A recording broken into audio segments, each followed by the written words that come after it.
శ్రీనివాస్ గారు ఇక్కడ ప్రభాకర్ రావు గారి విషయంలో గవర్నమెంట్ సబ్సిడీ ఇచ్చింది గత ప్రభుత్వం విద్యుత్ విషయంలో. ఆ సబ్సిడీ ఏదైతే డిస్కమ్ సంస్థలకి ప్రభుత్వం చెల్లించలేదు. ఆ విషయాన్ని ఆయన గోప్యంగా ఉంచారనేది బహిర్గతమైన విషయం.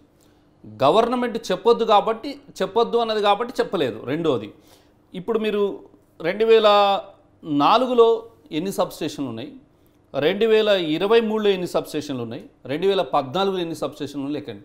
400 kV సబ్స్టేషన్లు ఎన్ని వచ్చినాయి చూడండి. అదేవిధంగా ఇంత పవర్ జనరేషన్ పెరిగింది 2014కి 2023కి లెక్క చూడండి. 2014కి 2023కి ఎన్ని 400 kV సబ్స్టేషన్లు వచ్చినాయి. పవర్ మన ప్లాంట్స్ కొత్తగూడెం కావచ్చు, లేకపోతే మణుగూరు కావచ్చు, లేకపోతే యాదాద్రి కావచ్చు, ఇంకొకటి పవర్ ఎంత జనరేషన్ పెరిగింది అని చూడండి. పవర్ లైన్లు వేశారు, కేబీ లైన్లు, పెద్ద పెద్ద లైన్లు వేశారు. ఇవన్నిటికీ ఖర్చు అయింది కదా.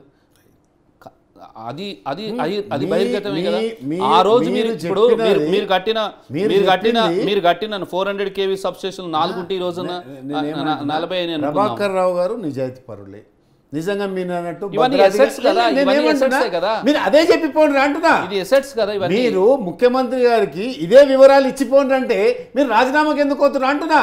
తప్పు ఎక్కడ జరుగుతుంది? ముఖ్యమంత్రి గారు కాదు, ఈ అధికారులు ధనాధన రాజీనామా చేయడం వల్ల, ఏదో మాకు ఉపద్రవం ముంచుకొస్తుందని చేయడం వల్ల ఈ యొక్క ప్రోపగండ ఎక్కువైంది. ముఖ్యమంత్రి గారు ఏమైనా రాజీనామా చేయమని కోరిరా?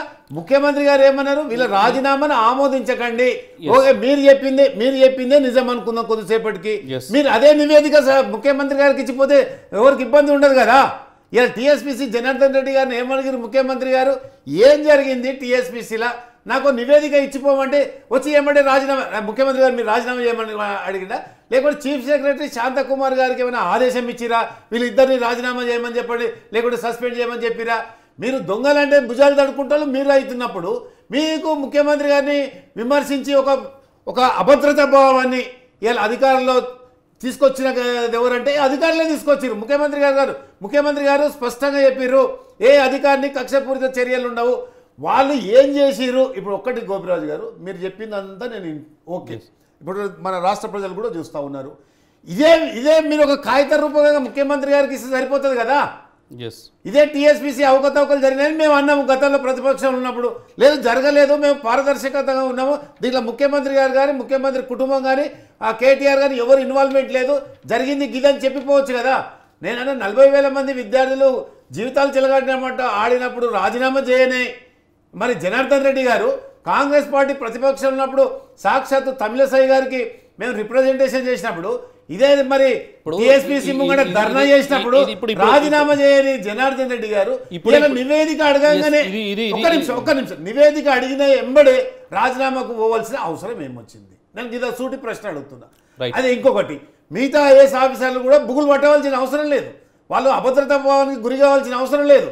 ఇలా ఒక్కొక్క డిపార్ట్మెంటు ఒక్కొక్క మంత్రి సమీక్ష సమావేశాలు జరుపుతున్నారు కాబట్టి ఆ సమీక్ష సమావేశంలో మీ యొక్క నివేదికలు ఇవ్వండి అని కోరుతున్నాం. ఇప్పటిదాకా మీరు ఏమన్నారు? స్మితా సబర్వాల్ గారు ఆల్రెడీ ఆమె సీతక్కకు నిన్న ఛార్జ్ అది క్యాబిన్ తీసుకున్నది ఆమె స్మితా సబర్వాల్ గారు ఉన్నారు. శ్రీధర్ బాబు ఎంబడి జయరంజన్ రావు ఉన్నారు. అమ్రపాల్ గారు వచ్చి ఇలా హెచ్ఎండి కమిషనర్ గారు ఎవరికి కూడా అన్యాయం చేయలే కదా. ఇక్కడ ఏ ఐఏఎస్ ఆఫీసర్ కూడా చేయలే. అట్లంటే కక్ష సాధింపులే అంటే ఐటీ మినిస్టర్గా ఉన్న రామారావు ఎంబడి జయేష్ రంజన్ అన్ని దేశాలు తిరగాలి, అన్ని దేశాలు తిరిగారు. ఆ ప్రభుత్వ లెక్కలు చూపించగలుగుతారా? కానీ ఆ చర్చకు మేము పోలే కదా.